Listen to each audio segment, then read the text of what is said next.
Baik,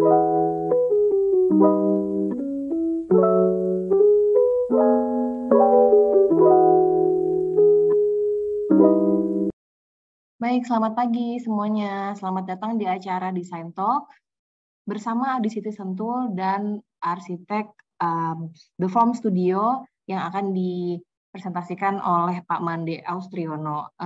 Untuk Pak Mande sudah bergabung ya, Pak Mande? Oke, baik. Mungkin langsung kita mulai saja, Pak. Untuk agenda pertama dari Pak Mande bisa mulai untuk sharing session ini sebelum kita lanjut ke yang lain. Silakan, Pak Mande. Oke, terima kasih sebelumnya kepada tim Adi Siti Sentul. Oke, berhubung untuk mengefektifkan waktu, mungkin saya langsung coba sharing aja ya. Oke, perkenalkan teman-teman semua, mungkin banyak yang belum kenal saya gitu ya. Jadi perkenalkan, nama saya Mande Austriono Kanigoro. Mungkin banyak orang yang di sini yang kenal saya dengan nama Mande. Oke. Mungkin buat teman-teman juga, mungkin ada beberapa yang udah nge-follow saya di akun-akun media sosial. Saya biasanya username-nya Mondododo. Mungkin bisa dicek juga di Instagram @mondododo atau di Twitter juga ada sih nama saya di Mondododo. Oke, mungkin kita mulai aja. Mungkin kenapa saya mau coba sharing perkenalan dulu, karena mungkin ya saya yakin juga banyak teman-teman di sini belum tahu saya mungkin ya. Jadi ceritanya di tahun 2014, sekitar 7 tahun kemarin lah ya, saya mencoba untuk membuka studio praktik arsitektur sendiri. Saya namain kantor saya itu adalah The Form. Jadi kalau saya sih nyebutnya kantor saya itu adalah studio kreatif berbasis arsitektur. Kenapa? Karena bagi saya arsitektur itu bukan cuman jasa konsultasi aja. Jadi sebenarnya banyak yang bisa dikerjain dalam bidang arsitektur. Nah, ini saya mau mencoba aja bikin sebuah, ya ini kalimat panjangnya ya, ini kayak penjelasan dari kantor saya adalah sebuah studio kreatif yang peduli dalam merancang dan mengembangkan produk baik fisik maupun digital, bertujuan untuk memberikan semangat estetika dalam berbagai bentuk hubungan antara manusia dan aktivitasnya dalam konteks tertentu untuk mendukung lingkungan binaan yang lebih menarik dalam kehidupan kontemporer saat ini. Jadi sebenarnya idenya adalah studio saya itu bukan ya outputnya bukan cuman arsitektur dalam bentuk fisik aja, tapi apapun konsep yang berhubungan dengan arsitektur. Kurang lebih seperti itu sih.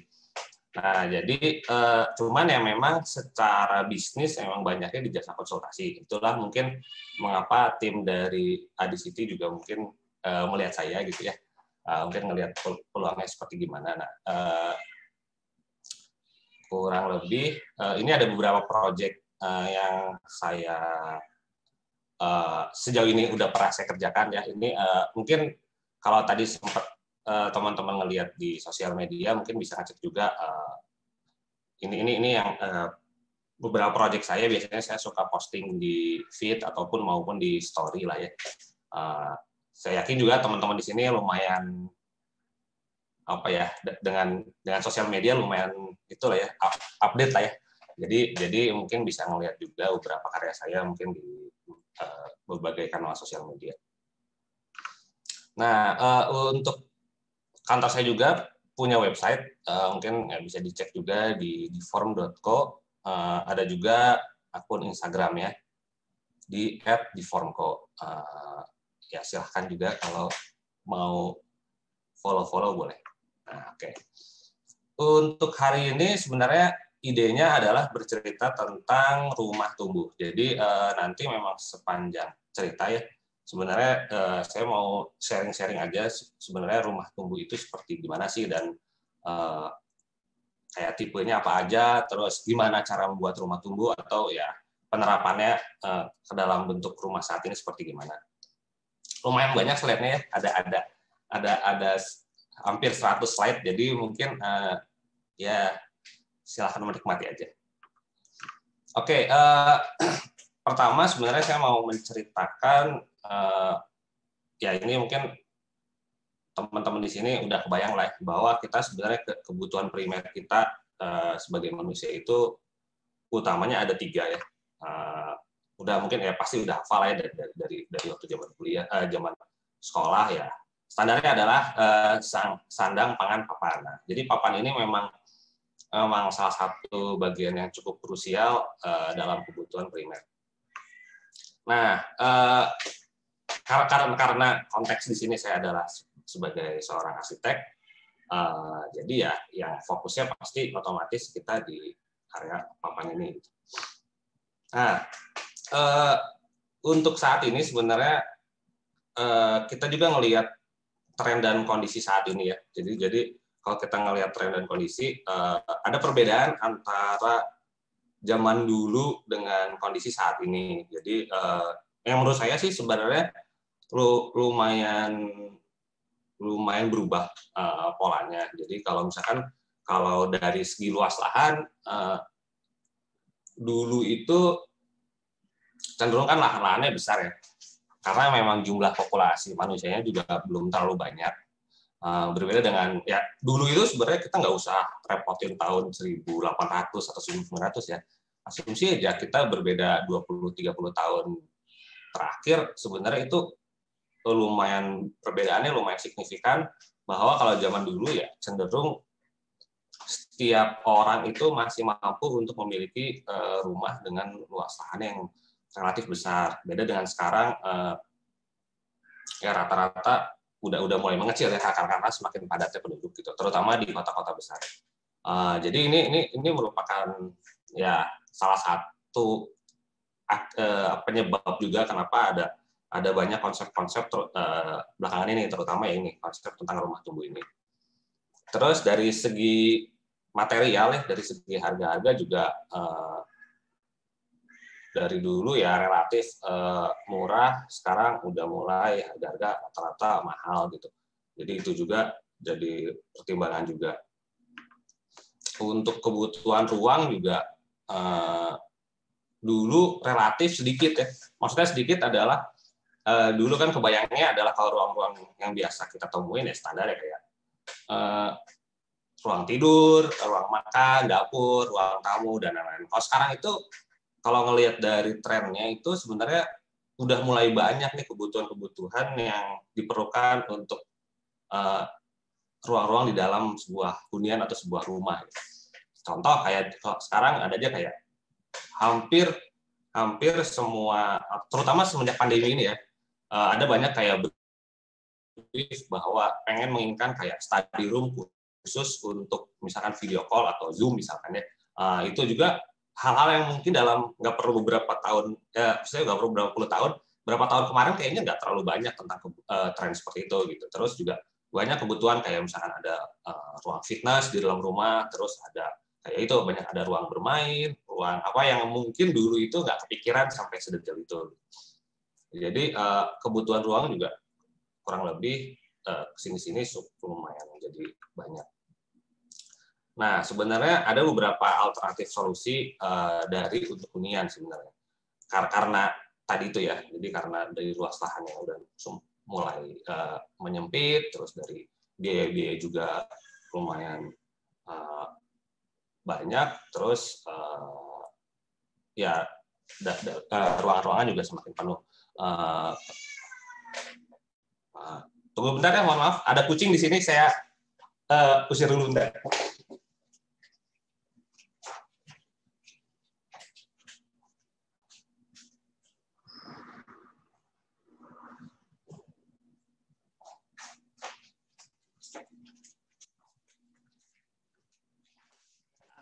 Oke, mohon maaf. Belum di depan rumah banyak kucing. Oke, lanjut. Jadi kalau ya, jadi sebenarnya ada beberapa solusi dari cara kita untuk mencari hunian.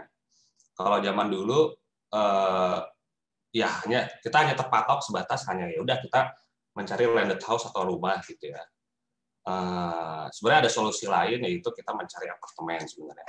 Cuman ya nanti saya juga akan mencoba jelaskan kenapa ada plus minus antara rumah dengan apartemen. Itu misalkan ngelihat perkembangan saat ini, ya dengan kebutuhan yang banyak tadi, sebenarnya masih banyak orang untuk cenderung memilih rumah tinggal yang landed house gitu dibanding dengan apartemen. Kenapa? Karena sebenarnya kalau dari segi kebutuhannya kan kita selalu bergerak dinamis ya. Dalam artian itu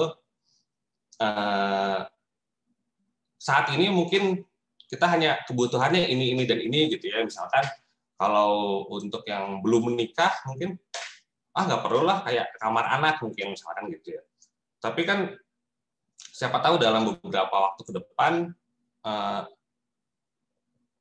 ya berencana untuk mempunyai keluarga atau menikah, otomatis nanti misalkan mau punya anak, terus kayak akhirnya dibutuhkan kamar anak. Yang itu agak susah bisa kita dapatkan kalau kita membeli apartemen. Kenapa? Karena kalau kondisi apartemen kan bentukannya udah fix ya. Bahkan kita bisa dibilang mau renovasi kasarannya geser kamar mandi atau toilet aja udah nggak bisa gitu kan, karena memang udah satu sistem dengan unit-unit atas bawahnya. Sedangkan kalau kita berbicara tentang kebutuhan ya kita kan mungkin dalam 5 tahun atau 10 tahun atau 20 tahun ke depan gitu ya, mungkin kebutuhan itu akan bergerak atau berubah gitu, jadi dinamis. Jadi sebenarnya perbedaan yang cukup signifikan antara rumah tinggal atau hunian landed house dengan si apartemen lebih karena perbedaan itu. Jadi bisa dikatakan bahwa masih sebagian besar bisa dibilang ya kita atau masyarakat di Indonesia masih lebih prefer untuk mencari hunian rumah tinggal.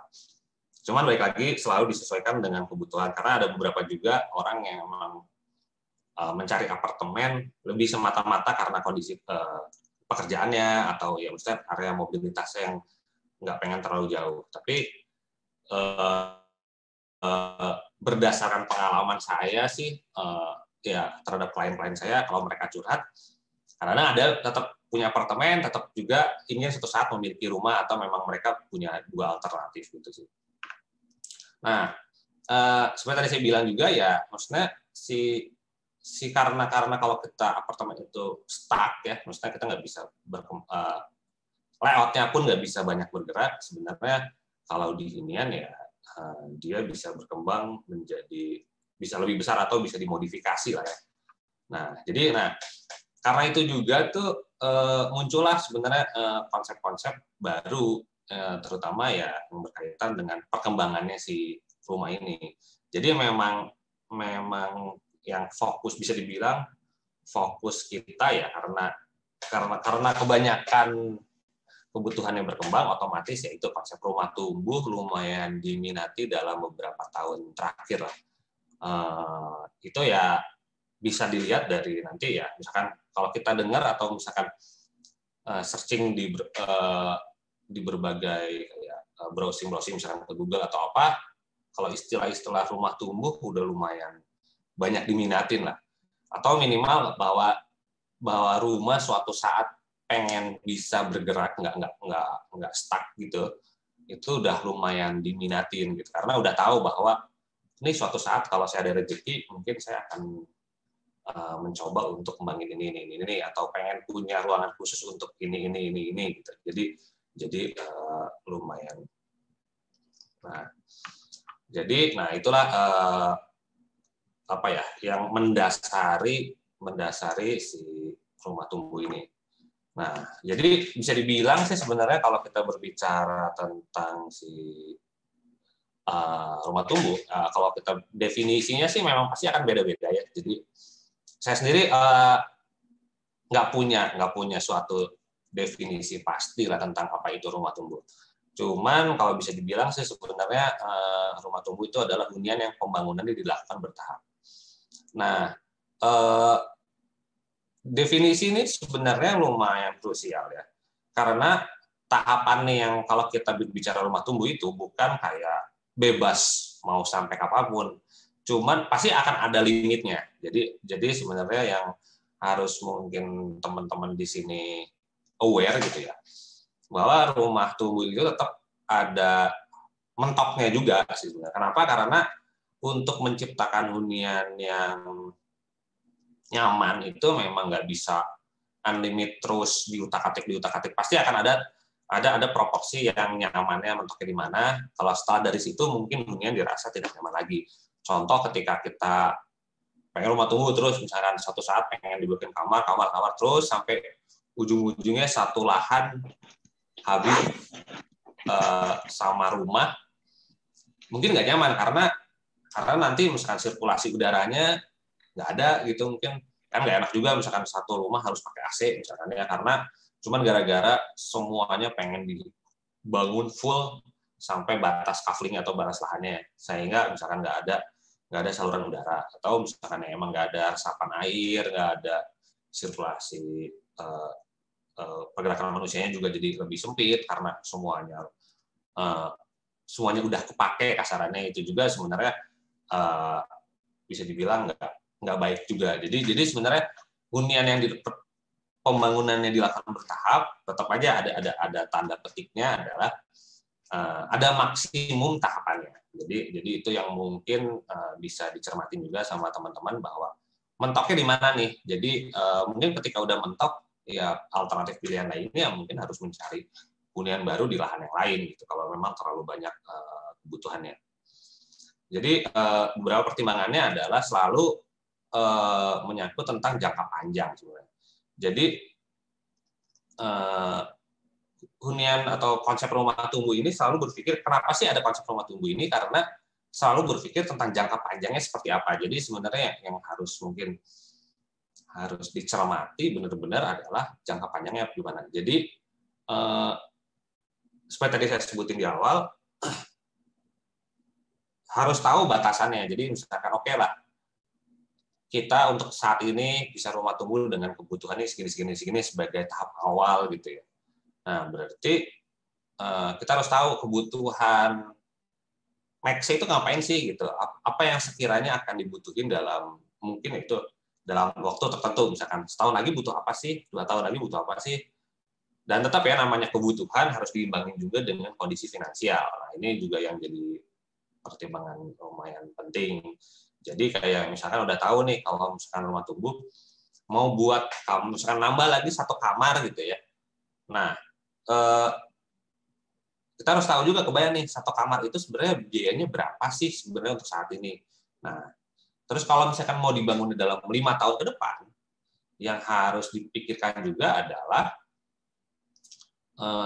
berapa kenaikan biaya-biaya material yang sekiranya akan terjadi di dalam 5 tahun ke depan. Nah, karena masih banyak ya misalnya ini pandangan-pandangan beberapa calon klien saya atau klien-klien saya terdahulu waktu sebelum kita diskusi ya, adalah cenderung pengennya udah tahu nih, oke mungkin dalam 3 tahun ke depan pengen punya ini, dalam 5 tahun ke depan pengen ini. Cuman belum memikirkan bagaimana cara untuk mendapatkan ruangan tersebut, dilihat dari segi finansialnya. Jadi kalau kita berbicara misalkan, oke lah, pengen punya atau nambah lantai 2 misalkan ya. Tapi cuman punya duitnya mungkin cuma 10 juta gitu. Nanti kan pertimbangannya, wah dengan duit segini bisa jadi apa sih? Nah itu sebenarnya yang mungkin jadi pertimbangan utama ketika mau rumah tumbuh. Kita harus tahu dulu nih nyusun anggarannya gimana nih sampai untuk mencapai si tahapan berikutnya. Jadi pokoknya kalau kita udah ngomongin tentang rumah tumbuh, ya kita harus berpikir bahwa semuanya adalah berpikir tentang jangka panjang. Jadi nggak bisa kayak gimana nanti gitu ya. Kita nggak bisa ngomongin gimana nanti deh gitu ya. Nggak, tapi kalau kita emang udah berpikir kayak mau membangun dengan cara rumah tumbuh, harus berpikir kayak nanti gimana gitu. Nanti gimana, selalu berpikir gitu. Nah, hal tersebut sebenarnya apa ya? Kalau dari saya sebagai sisi konsultan atau arsitek, itu sesuatu yang nggak bisa dibantu. Dalam artian dibantu adalah setiap kebutuhan masing-masing orang akan berbeda. Yang bisa dibantu adalah solusi dari desainnya kan. Fungsi arsitek di sini kan adalah solusi dari desainnya. Cuman kalau ngebantu kayak nanti maunya gimana ya, atau nanti butuhnya apa aja ya. Nah, itu sebenarnya harus menyesuaikan dengan kondisi masing-masing per orang. Jadi kalau teman-teman di sini masih belum kebayang, ya mau nggak mau harus ngebayangin dulu. Karena saya kan atau arsitek nggak bisa ngebantu masa depan masing-masing kliennya gitu. Jadi pasti harus didahulukan dari udah tahu keinginannya seperti gimana, baru bagaimana cara mendapatkannya keinginan tersebut. Nah, nanti dari sisi desain, itulah fungsi arsitek adalah untuk membantu kayak gimana caranya itu semua bisa terwujud dengan pertimbangan tadi.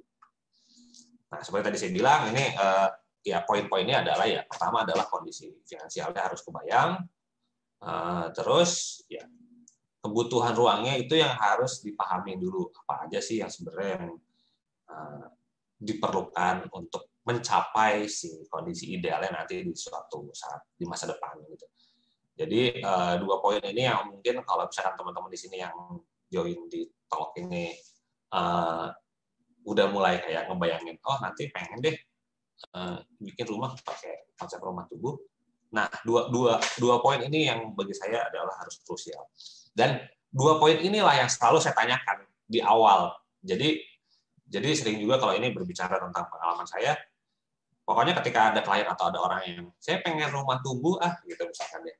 Yang saya selalu tanyakan adalah saat ini kondisi finansialnya seperti apa, dan kedepannya ketika mau menambah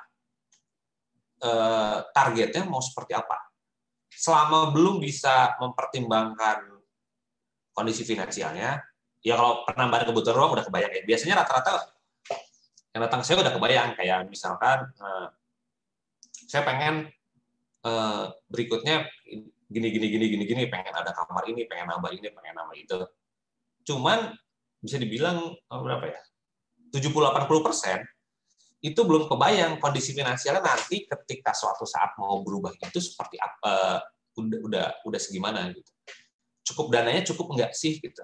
Karena tanpa tahu kondisi finansial, si desain rumah tubuh ini konsep rumah ini nggak akan bisa terwujud. Kenapa? Karena untuk mengetahui penambahannya berapa, kan berarti harus diestimasi tuh. Oke, misalkan udah tahu nih tahap 1 dananya segini, pengennya ini. Berarti harus kebayang juga nih, kalau tahap 2 pengennya ruangannya ini, nambah apa aja, punya dananya nanti diperkirakan berapa. Kenyataannya memang kan kita nggak bisa berpikir kayak udah tahu, atau bahkan biasanya cenderung bahwa di tahap berikutnya malah belum ada duitnya gitu. Cenderungnya kayak ya belum ada duitnya sih. Ya bagi saya sebagai arsitek ya nggak masalah juga. Yang penting udah ngebayangin nanti akan punya dana berapa di masa depan gitu. Karena sebenarnya bisa dihitung ya, bisa diperkirakan lah. Oke, untuk kumpulin rumah segini, dananya segini, udah bisa nabung berapa lama. Nah, untuk tahap 2-nya harus tahunnya berapa. Baik lagi, ini untuk menciptakan semata-mata ya untuk menciptakan konsep rumah tubuh secara ideal.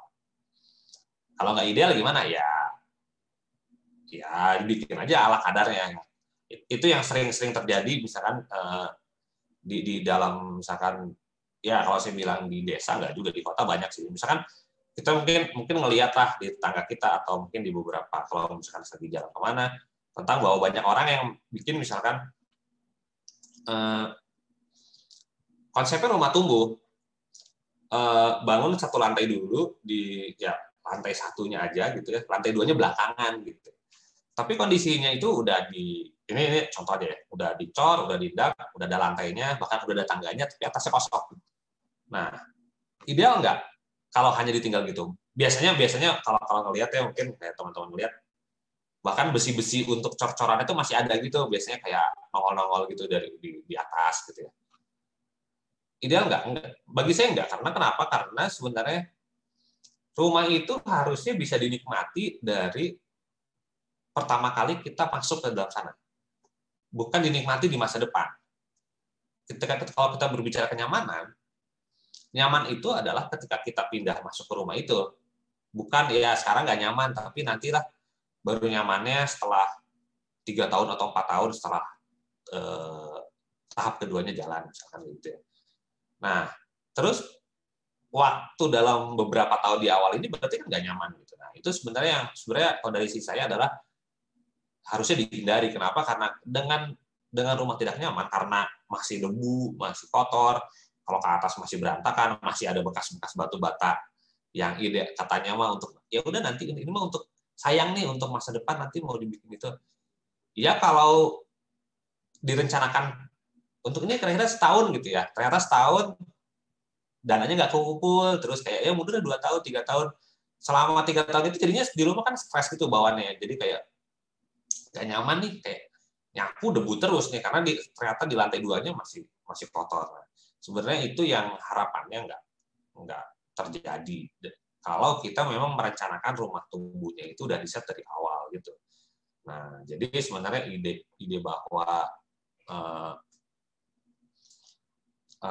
proyeksi masa depan itu ya selalu berhubungan dua ini. Jadi dua ini yang saran saya kalau misalkan teman-teman mau ya cobalah untuk dikalkulasikan di awal kurang lebih. Kenapa sih sebenarnya? Jadi yang dicari apa sih sebenarnya bagi saya adalah selalu berpikir tentang bahwa kita harus efektif dan efisien. Jadi sebenarnya yang dicari itu kan jangan sampai si ide-ide kita bahwa nanti tahap 2 atau tahap 3 mau ngapain itu ujung-ujungnya nggak terjadi ya karena memang dari awalnya tuh kayak nggak ada plan atau nggak ada rencana yang lebih pasti gitu. Jadi semakin tadi itu udah dapat dipahami di awal, sebenarnya harapannya untuk penambahan tahapannya itu bisa lebih baik lah. Jadi duitnya juga kasarnya, biasanya kan selalu kendalanya duit ya. Nah karena bagi saya sih, ya kenapa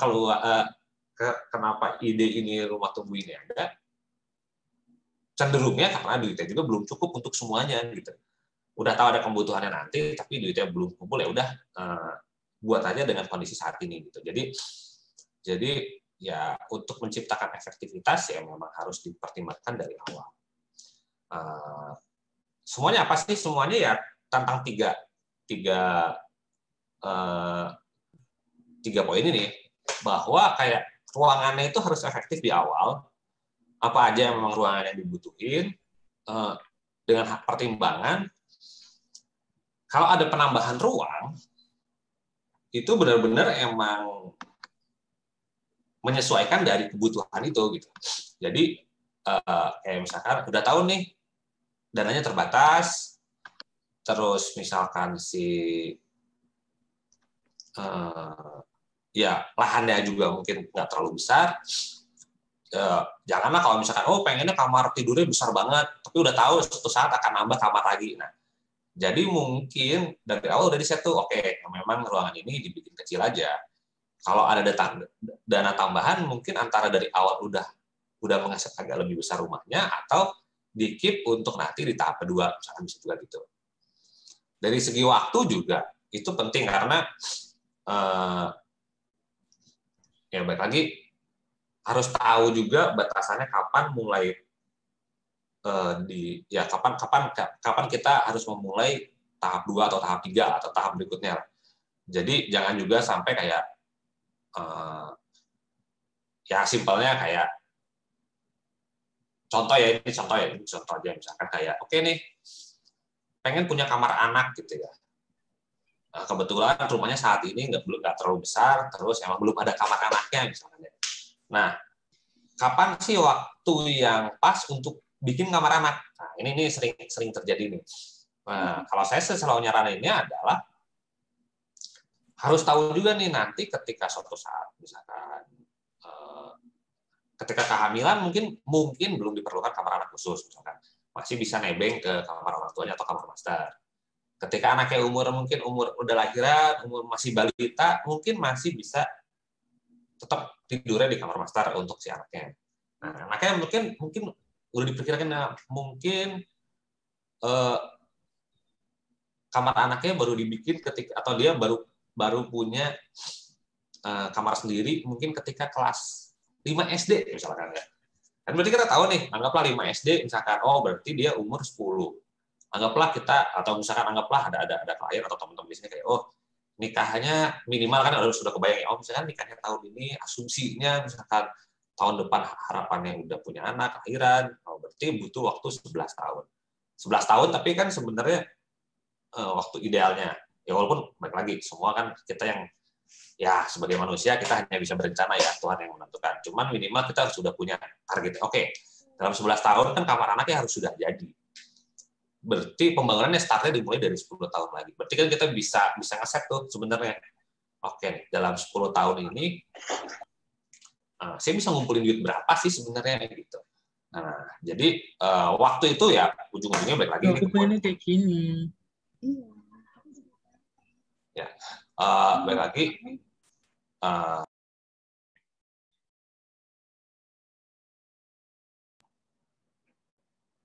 Oke.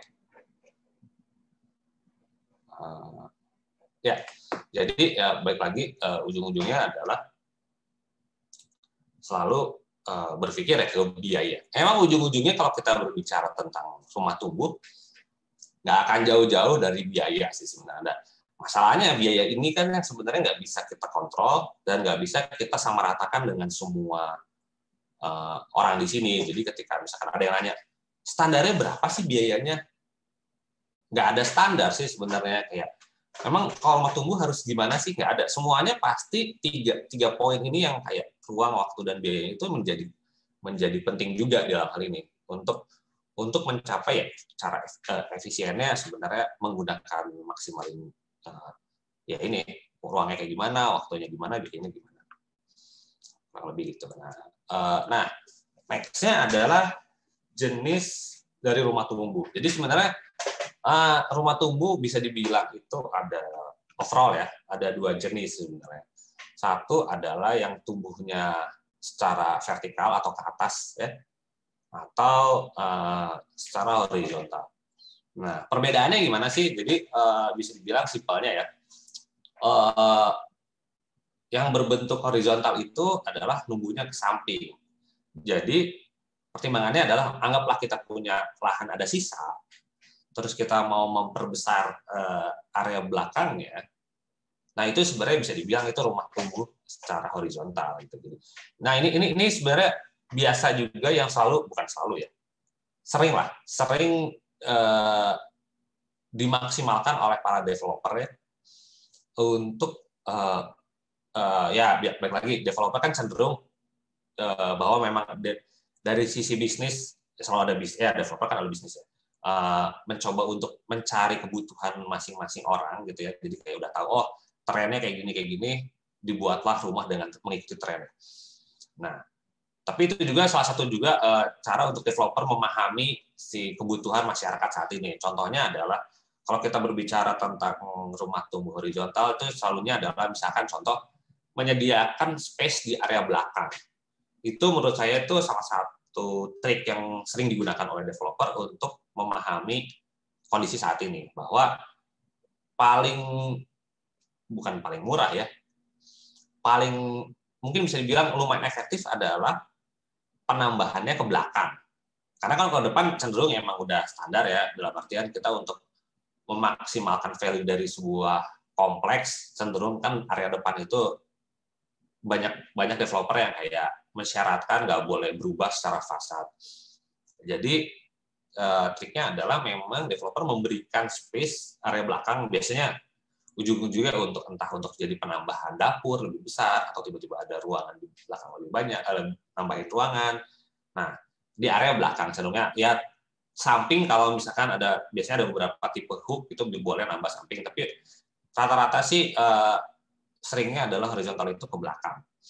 Kenapa? Karena jadi dari depan juga secara bentuk overall bangunan nggak mengganggu dengan kanan kirinya gitu. Jadi tetap si kompleksnya bisa terjaga rapi, cuman perbedaannya adalah setiap rumah dengan segala kebutuhannya punya penambahan desain yang baru yang beda-beda gitu. Nah, yang kedua adalah vertikal. Vertikal itu adalah ya atas bawah kan ya sebenarnya simpelnya. Nah, vertikal ini biasanya dipakai untuk ketika sebuah desain rumah itu udah mempertimbangkan atau memperhatikan suatu saat bisa membangun sesuatu di lantai atasnya. Contoh adalah itu tadi seperti yang biasa ya kita lihat gitu ya, yang tadi saya contohin di awal adalah kadang-kadang banyaknya orang-orang menganggap bahwa vertikal itu udah aja sekarang satu lantai, nanti suatu saat jadi 2 lantai. Masalahnya adalah kalau kita membongkar atap, itu biayanya relatif besar. Karena ya berarti pertimbangannya itu bukan cuma biaya ngebongkar ya. Selalunya kalau kita misalkan nanti mau naikin rumah menjadi 2 lantai. Pertimbangannya adalah pertama ada biaya untuk membongkar atap paman. Satu tuh. Dan yang kedua adalah ada biaya untuk merapikan lantai 1. Karena udah pasti lantai 1-nya akan berantakan. Dan kita juga nggak bisa pungkiri ya, bagi tukang, mereka mah nggak akan seapik kita merawat rumah. Apalagi mereka emang disuruh untuk membangun lantai atasnya gitu. Ya mereka kan pasti akan ya udah demi efisiensi ya udah aja pokoknya kerja dengan pertimbangan ya nanti ada debu-debu bisa disingkirin belakangan. Cuma kan masalahnya kerusakan itu kadang-kadang nggak sebanding gitu. Ujung-ujungnya kita harus mempersiapkan dana untuk merapikan lantai bawahnya kalau lantai atasnya dibongkar. Maksudnya yang awalnya atap menjadi lantai. Nah, dan yang ada poin yang mungkin sering banyak yang lupa juga bahwa kalau kita membongkar atap terus kita naikin menjadi 2 lantai, bahwa ada biaya juga untuk kita memindahkan barang sekaligus memindahkan kitanya juga. Itu yang banyak yang suka kelupaan gitu, bahwa ada budget untuk kita harus menyewa rumah. Dan rumah itu kalau nyewa rumah kan rata-rata minimal setahun ya, bukan kayak walaupun mungkin pengerjaannya mungkin bisa di bawah setahun gitu ya. Tapi tetap aja kita butuh dana untuk nyewa rumahnya kapan, nyewa rumahnya berapa, terus kayak apakah barang-barang kita juga udah banyak sehingga kadang-kadang ada beberapa kasus di mana orang yang pindah, barangnya juga pindahin lagi ke tempat lain. Jadi kayak harus nyewa 2 rumah karena barangnya udah terlalu penuh gitu untuk nggak bisa dimasukin ke rumah kontrakan yang baru selama pengerjaan pembangunan si rumah lama untuk menjadi 2 lantai gitu. Nah, akhirnya biaya-biayanya cenderung besar sih. Cuman ya baik lagi kadang-kadang kita nggak bisa mengelak dari itu ya karena kebutuhannya udah nambah, terus kondisi rumahnya udah begitu. Jadi sebenarnya kalau mau berbicara bahwa kalau sebaiknya memang dari awal kalau udah tahu itu akan ada rumah tumbuh atau udah tahu pengen ngebikin rumah kita menjadi rumah tumbuh, bikinlah rumah-rumah yang sudah lengkap dalam artian misalkan 2 lantai atau 3 lantai gitu ya. Tapi rumahnya udah jadi gitu. Jadi kalaupun suatu saat nambah lantai atau nambah ruangan, mungkin kayak sesimpel nutupin lantainya atau sesimpel nambah dinding. Nah, jadi secara biaya juga nggak terlalu besar, cuman udah dipikirin dari awal. Jadi kalau biasanya sebaik-baiknya ada rumah yang tumbuh dengan konsep yang vertikal, simpelnya adalah kalau bisa si bangunannya dari luar tidak begitu banyak berubah. Kenapa? Untuk menghindari biaya-biaya tambahan seperti tadi itu. Nah, ini saya ada untuk di diskusi kali ini sebenarnya saya ada bawa 2 sampel beberapa proyek saya lah untuk contoh untuk si rumah tumbuh, satu untuk dari horizontal, satu lagi dari vertikal. Jadi untuk yang horizontal saya mencontohkan ini adalah desain rumah MO House ya. MO House itu saya biasanya selalu menamakan nama-nama proyek saya sesuai dengan nama pemiliknya. MO itu ya ceritanya ini adalah rumah saya. Jadi M itu adalah Mande, istri saya namanya Oci. Nah, jadi desain rumah saya itu awalnya begini. Dulu ya tahun 2014 sebenarnya rumahnya udah relatif lama sih. Dulu itu saya waktu itu ngebudgetinnya cuman punya duit kebetulan. Waktu itu masih single ya. Jadi belum ada istri belum istri belum banyak berkomentar karena dulu masih pacaran. Jadi ya udah saya bikin lah, terserah saya dong, kan belum nikah waktu itu kan gitu. Jadi waktu itu saya bikin rumahnya cukup simpel. Kebetulan dananya juga waktu itu nggak terlalu banyak, jadi relatif ya masih dikit lah. Nah jadi dulu kepikirannya ya udah bikin teras, terus ada langsung ruang keluarga, terus ya simpelnya ada toilet, ada dapur gitu. Dapur juga kebayangnya cuman ya sesimpel masih single gitu ya, kayak yang penting bisa Indomie terus digoreng ada direbus cukup kali ya gitu ya. Terus ada ruang makan di bawah tangga, sesimpel gitu. Nah kalau teman-teman ngelihat ya, sebenarnya ngelihat dari Dena ini ini sebenarnya lumayan, saya berdiskusi sama teman-teman saya yang percaya Feng Shui, katanya nggak baik.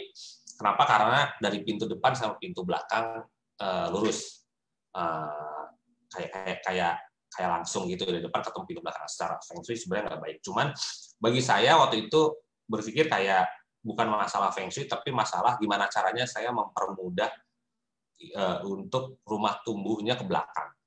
Jadi ide saya adalah nanti suatu saat itu saya mau bikin lahan di area taman belakang ini. Jadi saya masih ada, kan kalau teman-teman lihat di sini di layar ya, ada 3,2 plus 1,2 untuk penambahan di belakang. Nah, gimana caranya maksimalin adalah dari awal saya ngeset bahwa kalau teman-teman lihat di dapur ini samping kirinya kan ada garis-garisnya. Itu adalah jendela dan itu jendela full. Jadi memang dari awal saya ngeset di belakang itu nggak ada dindingnya, karena suatu saat kalau mau memperbesar area belakang, saya tinggal mencopot aja si kaca-kacanya. Jadi saya nggak harus membobok dindingnya gitu. Jadi ide saya waktu itu kayak gimana caranya suatu saat kalau mau dijebol gitu ya belakangnya, sesimpel itu. Jadi benar-benar kayak ya udah tinggal jebol aja kacanya. Itulah kenapa kalau misalkan saat ini mungkin bisa dibilang ya, wah nggak enak nih Feng Shui-nya, kayak kok pintu masuk ketemu pintu lagi. Ya untuk saat ini mau nggak mau, karena pertimbangan saya adalah kedepannya gampang gitu. Nah, idenya juga sebenarnya ini nyambung ke lantai 2-nya. Jadi emang dari awal saya udah bikin rumah saya itu 2 lantai. Di atasnya adalah kamar tidur. Jadi karena berpikirnya gimana caranya nih tukang kalau masuk ke dalam rumah itu benar-benar langsung aja gitu, lurus gitu. Jadi harapannya saya masih ada di lantai atas.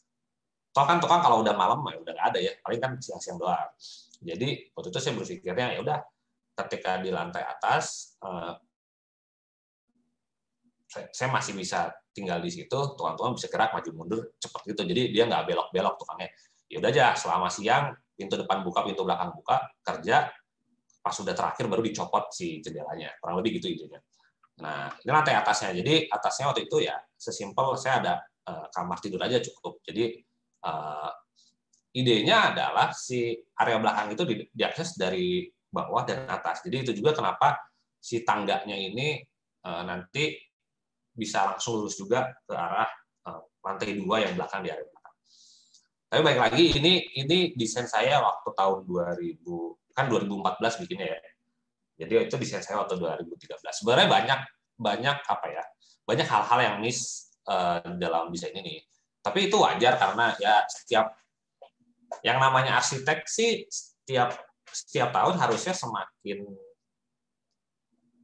pintar ya, harusnya ya, semakin banyaknya project, semakin evaluasi terus apa aja kekurangannya. Jadi pasti ngerasa bahwa desain sebelumnya itu pasti lebih jelek karena nemu lagi ilmu baru gitu. Jadi nggak ada arsitek yang dia stuck merasa desain sebelumnya, desain yang lama itu bagus terus gitu.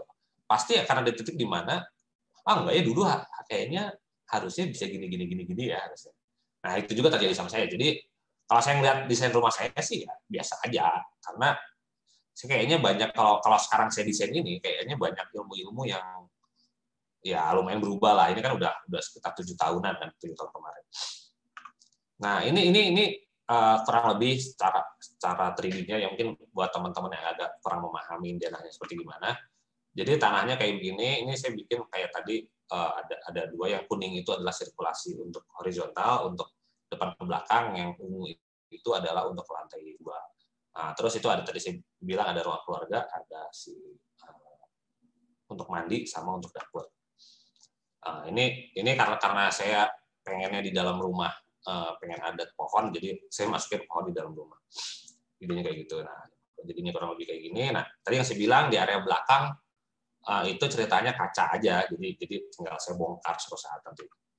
Nah, ini akhirnya si lantai 2 ya kurang lebih kayak gini. Ini ceritanya lantai 2 juga tetap kaca semua, jadi suatu saat akan bisa dibongkar. Nah, ini kebetulan rumah saya. Nah, memang rumah saya kalau dari depan, kalau teman-teman lihat depannya kayak nggak ada jendela ya, karena memang saya fokusnya semua jendelanya di belakang. Kurang lebih gitu. Nah, ini yang ini idenya. Nah, ini beberapa foto. Ini sebenarnya fotonya juga udah lama, karena kemarin saya sempat di tahun 2019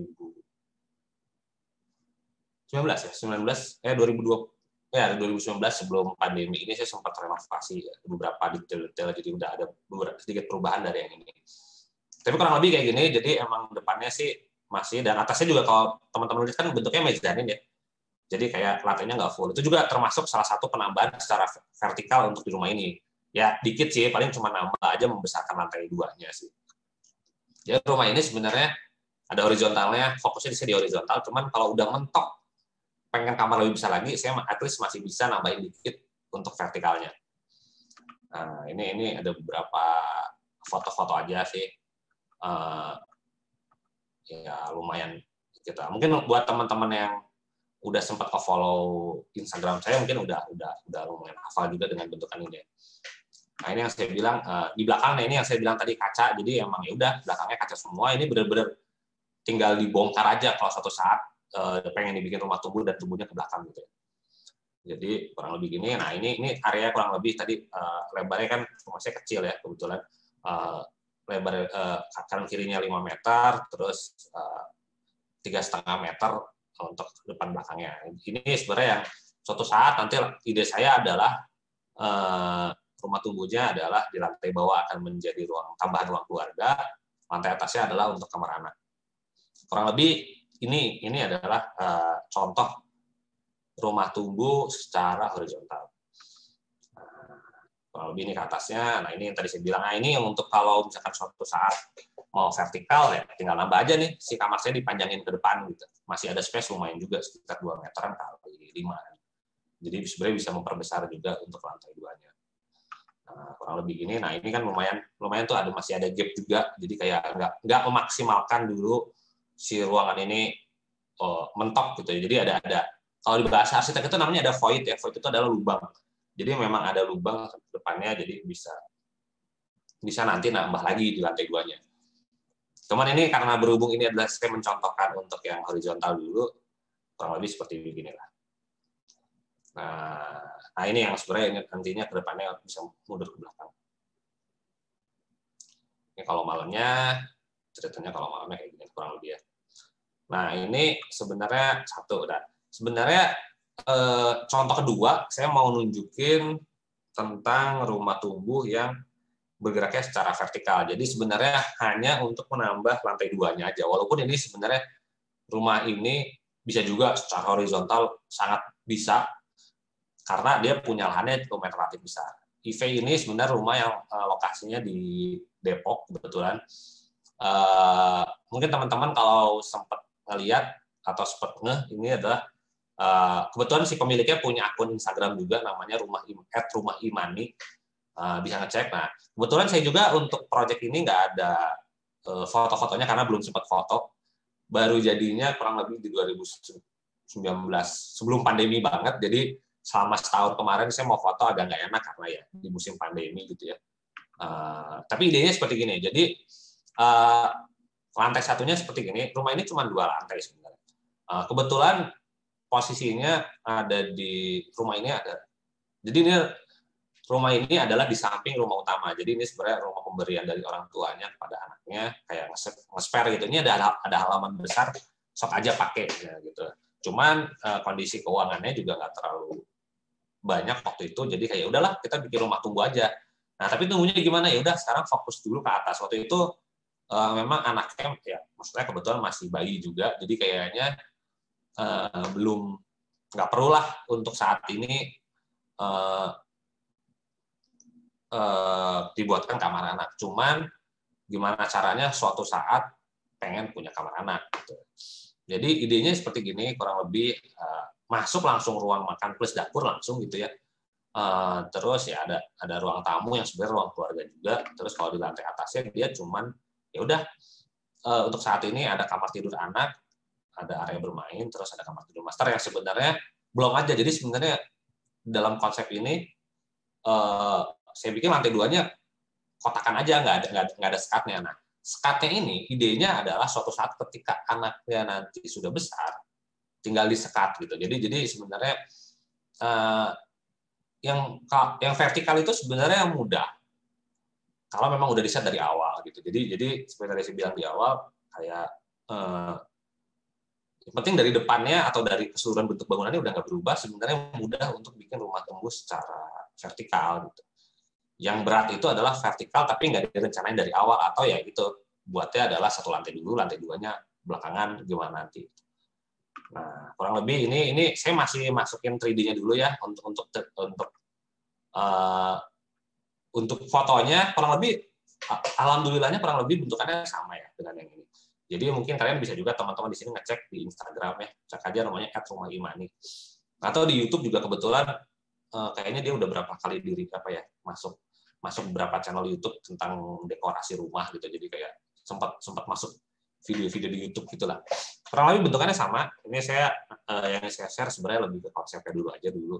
Jadi memang dia pengen ada coffee shop gitu ala-ala. Jadi kayak di luar bisa nongkrong-nongkrong. Dalamnya sih sebenarnya kalau teman-teman lihat ya cukup ya udah dibuat belum aja, karena apapun kebutuhannya nanti aja gitu. Yang penting sekarang cuman 2 orang suami istri plus anak bayi, cukupnya segitu gitu. Jadi ini kurang lebih kayak gini. Lantai satunya naik ke lantai satunya masih lantai 1. Ini saya cepetin aja ya biar enak. Nah, jadi lantai 2-nya bentuknya masih belum aja gitu untuk saat ini. Jadi mungkin suatu saat ketika mereka baru anaknya tinggal disekat aja gitu kan. Sekatnya juga sebenarnya ya banyak kalau misalkan ada dana bisa juga pakai tembok batu bata. Kalau misalkan dananya nggak ada ya mungkin sebahasa partisi juga mungkin pakai GRC juga udah cukup sih sebenarnya. Jadi ini idenya. Jadi untuk saat ini saya mau ya yang saya ceritain di project ini lantai 2-nya sebenarnya masih belum besar aja. Jadi simpel ini untuk area toiletnya. Area belakangnya kurang lebih kayak gini. Ini kamar anaknya. Jadi ini sebenarnya kamar belakang-belakangan sama si kamar master itu. Nah, idenya sebenarnya ya ini saya mau sharing aja, berhubung ini udah agak beberapa slide terakhir gitu ya.